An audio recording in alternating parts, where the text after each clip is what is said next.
Viewers, আপনারা দেখতে পাচ্ছেন এই যে গল্লামারির মোড়, এখান থেকে লায়ন্স স্কুল ছাড়িয়ে গেছে আপনার জাম। এদিকটাতেও স্বর্ণাঙ্গা রোডের অবস্থাও একই, এবং এদিকে ব্রিজে ওঠার রাস্তাটাও দেখতে পাবেন যে এখানে প্রচুর জাম, প্রচুর। গল্লামারি মোড় পার হতে গেলে প্রতিটা মানুষের অন্তত আধা ঘন্টা থেকে 1.5 ঘন্টা অপেক্ষা করা লাগছে এখানে। এই অবস্থায় পুলিশ হিমশিম খেয়ে যাচ্ছে এই জাম ছাড়াতে, যেহেতু এখানে একটি রাস্তা বন্ধ আছে এবং একটি ব্রিজ দিয়েই এই যাতায়াত হচ্ছে। এদিকে আবার আপনার বাসগুলো দেখা যায় এখান থেকেই যাচ্ছে, কারণ বাইপাস সড়কের ওই রাস্তাটি এত নষ্ট যে ওখান থেকে স্বর্ণাঙ্গার বাসগুলো যেতে পারে না। সেই বাসগুলো এই পথ দিয়ে যাচ্ছে, যে কারণে এই পথটায় বাস ট্রাক যাওয়াতে এই গল্লামারি মোড়ে জামটা বেড়ে গেছে। আজ কয়েকদিন যাবৎ গল্লামারির এই জাম দেখলে আপনারা বুঝতে পারবেন যে একদম প্রচণ্ড রকম জাম, এবং মানুষের চরম দুর্ভোগ। এই গল্লামারির মোড় দিয়ে পার হওয়ার সময় চরম দুর্ভোগ পোহাতে হচ্ছে মানুষজনের। দেখতেই পাচ্ছেন এই পাশের ব্রিজটি কাজ চলছে বিধায় এই পাশের রাস্তা বন্ধ হওয়ায় এক পাশের রোড দিয়ে চলতে গিয়েই এই অবস্থা। তবে সর্বোপরি যে অবস্থা, স্বর্ণাঙ্গা বাইপাস সড়কটি ভেঙে যাওয়ায় ময়ূর নদীর ওই ব্রিজের ওই পাশ দিয়ে যে রাস্তাটা জয় বাংলার দিকে গিয়েছে, ওই রাস্তাটা ভাঙা থাকায় সকল বাস ট্রাক এই গল্লামারি দিয়েই যাচ্ছে, যে কারণে এখানে মানুষ চরম দুর্ভোগের শিকার হচ্ছে এই যানজটের মধ্যে পড়ে।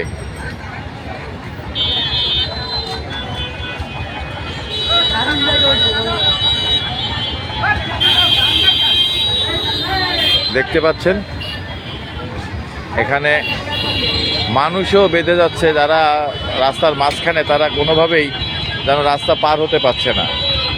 এই দেখেন একজন মুরব্বী কিভাবে কত কষ্ট করে তাকে নিয়ে রাস্তা পার হতে হচ্ছে। এইভাবে প্রতিটা মানুষ রাস্তা পার হওয়া একটা সমস্যা। অনেকেই গাড়ি ছেড়ে দিয়ে পায়ে হেঁটে রাস্তা গল্লামারির মোড় পার হচ্ছে। আপনারা দেখতে পাবেন অনেক মানুষ যারা এই দেখুন, যারা ওই পারে গাড়ি এই পারে গাড়ি ছেড়ে দিয়ে ওপারে চলে যাচ্ছে হেঁটে, কারণ এইভাবে গাড়িতে বসে থাকা তাদের পক্ষে আর সম্ভব হচ্ছে না। শুধু যানজটই নয়, মানুষেরও জট বেঁধে গেছে এখানে দেখা যাচ্ছে। গল্লামারির মোড়ের চরম দুরবস্থা। এখানে ট্রাফিকিংয়ের জন্য একটু ব্যবস্থা নেওয়া দরকার, যাতে এই চলাচলের মানুষগুলোর দুর্ভোগটা কমে। আমি নিজেও এই গল্লামারি মোড় পার হতে হয় আমাকে 2-3 বার। আমার বাড়ি মোহাম্মদনগরে, তো আমাকে এই ভোগান্তিটা প্রতিনিয়ত পোহাতে হচ্ছে। আজ তাই আমি লাইভে আসলাম যে গল্লামারির এই অবস্থা আসলে অনেকেই যারা আসেন না তারা জানেন না, কিন্তু যারা এই পথ দিয়ে একবার গেছেন তারা জানেন যে গল্লামারির অবস্থা কি হয়। এখান থেকে প্রতিনিয়ত এই জামটা লেগেই থাকে। আপনারা দেখতে পাচ্ছেন ব্রিজ থেকে নেমে আসছে বাসের সারি। আমি একটি জায়গায় দাঁড়ানো, যে কারণে খুব ভালো করে সব কিছু দেখাতে পাচ্ছি না আপনাদেরকে। তবে এই জায়গা থেকে যতটুকু দেখা যাচ্ছে আমি সেটুকুই আপনাদেরকে জানানোর চেষ্টা করছি। আর বিষয়টা শেয়ার করলাম এই কারণে যে গল্লামারির অবস্থা খুবই খারাপ। এখানে ট্রাফিকিংয়ের ব্যবস্থা নিতে হবে, এবং এই বাসগুলো যাতে ওই রাস্তা দিয়ে যেতে পারে সেই ব্যবস্থা করে দিতে হবে। তাহলেই যদি সম্ভব হয় এই মানে যানজট কমানো।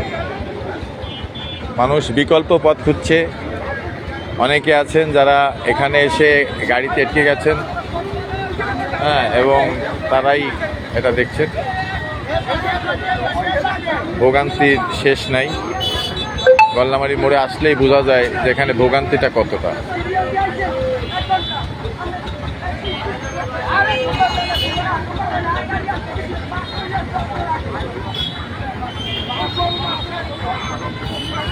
অনেকে বসে বসে মেজাজ হারাচ্ছেন, কিন্তু কিছু করার নাই, কারণ মানুষ এইভাবেই দাঁড়িয়ে থাকতে হচ্ছে, ঘন্টার পর ঘন্টা আটকে আছে। অনেকক্ষণ ধরে আপনারা দেখতে পাচ্ছেন এই গাড়িগুলো কোনো মুভ নাই, একদম ইজি বাইক যেন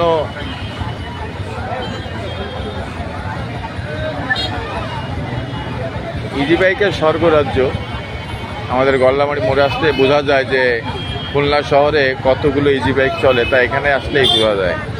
এবং আপনারা দেখতে পাচ্ছেন এই অবস্থা, মানুষ দিক বিদিক, অনেকে আছেন যারা গাড়ি ছেড়ে দিয়ে বাক্স পেটরা নিয়ে যে যার মতো রাস্তা পার হচ্ছেন।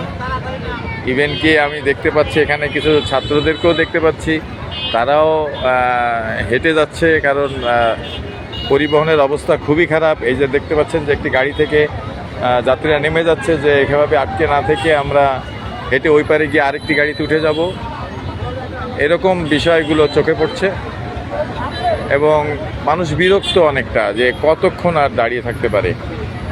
এখানে আমি যতক্ষণ লাইভ করেছি এর ভিতরে গাড়ি আর নড়তে দেখিনি, একই জায়গায় অবস্থান করছে। এবং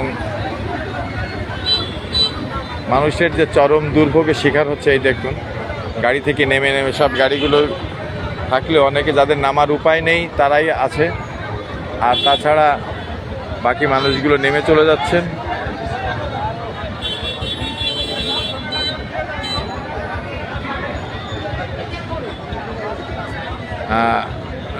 নাজিম সর্দার ভাই, আপনার কথাটা যেমন ঠিক আছে, তেমন আপনার যে বাইপাস সড়ক থেকে সোনাডাঙ্গায় যে বাসগুলো, যে ট্রাকগুলো সাধারণত বেরিয়ে যেত, সেই ট্রাকগুলো বাসগুলো এখন এই পথ দিয়ে যাচ্ছে, যেখানে বড় গাড়িগুলো শহরে ঢোকায় আর ইজি বাইকের চাপে একটা মানে ম্যাসাকার অবস্থা হয়ে দাঁড়াইছে। এটা ঠিক বলেছেন আপনি। প্রচণ্ড রকম অটো বাইক, ইজি বাইকের দাপট দেখলেই বোঝা যায়। আপনারা দেখতে পাবেন যে একদম পুরা লায়েন্স স্কুলের ওপাশে আপনার লাইনের সারি, এদিকে এই রাস্তাটা এই মসজিদের পাশ দিয়ে এটা সোনাডাঙ্গা বাইপাসে গেছে, এটাও অনেক দূর পর্যন্ত জামে আছে। আর এদিকে তো ওই পারে একদম বটিয়াঘাটা রোড থেকে শুরু করে প্রায় বিশ্ববিদ্যালয়ের গেট পর্যন্ত এই জামটি আছে। এক পাশের গাড়ি নড়তে দেখলেও আর এক পাশের গাড়ি একদম নড়তে দেখা যাচ্ছে না। হ্যাঁ, সালাউদ্দিন গাজী, অটোবাইক যানজটের মূল কারণ, এটা আপনি ঠিক বলেছেন। অটোবাইক মূল কারণ না, মূল কারণের একটি কারণ, মানে অনেকগুলো কারণই আছে এখানে।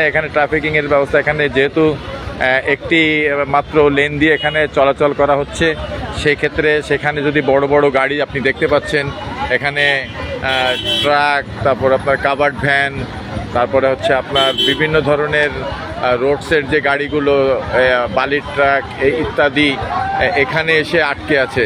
এবং আরও আপনি খেয়াল করলে দেখতে পাবেন যে এখানে এই বিভিন্ন ধরনের বাস যাতায়াত করছে। এবং এই যে আপনি যেটা বললেন, আপনার চালনার বাসও অনেকক্ষণ ধরে আটকে আছে। এই যে ওটা আসছে, আমি দেখতে পাচ্ছি গুড়ি গুড়ি পায়ে।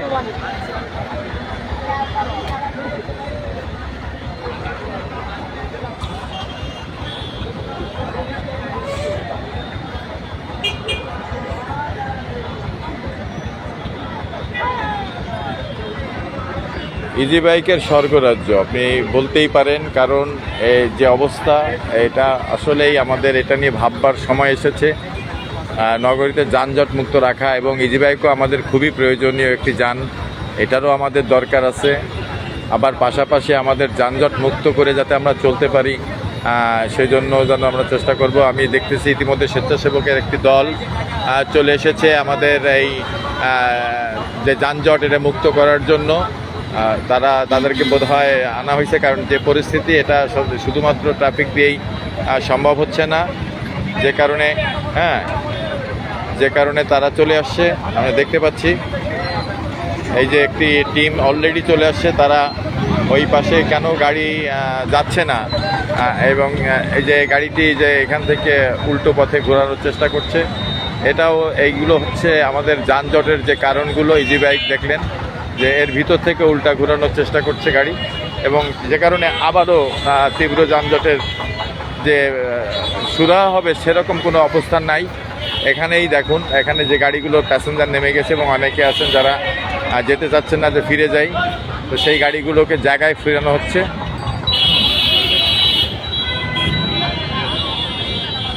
এই যে গাড়িগুলো দেখছেন এখান থেকে আবার ফিরে যাচ্ছে।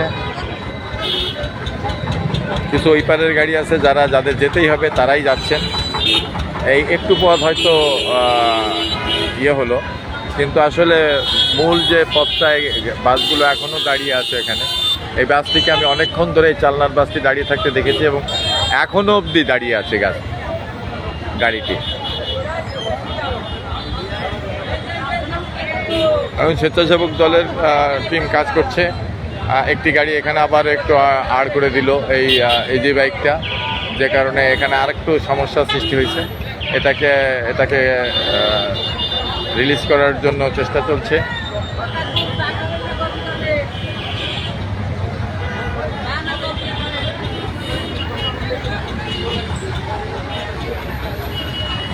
একজন বলছে চা না কফি খাবেন, মানে এই যানজটের এই চিত্র আমি তুলে ধরার কারণে তারা খুশি হয়ে আমাকে চা কফি খাওয়াতে চাচ্ছেন যে ভাই।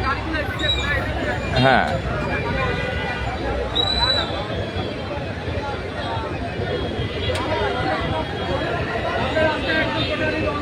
না না এবার চলছে এই বাবা যাচ্ছে মুভ।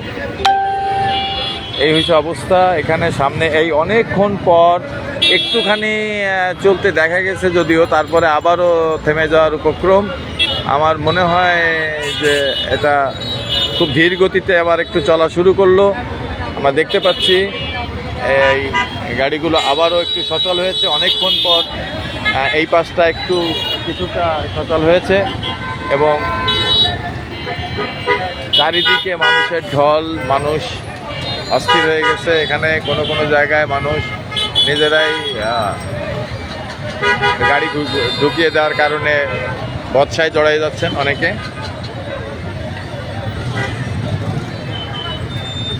আমরা দেখতে পাচ্ছি যে গাড়ির গতি একটু এসেছে।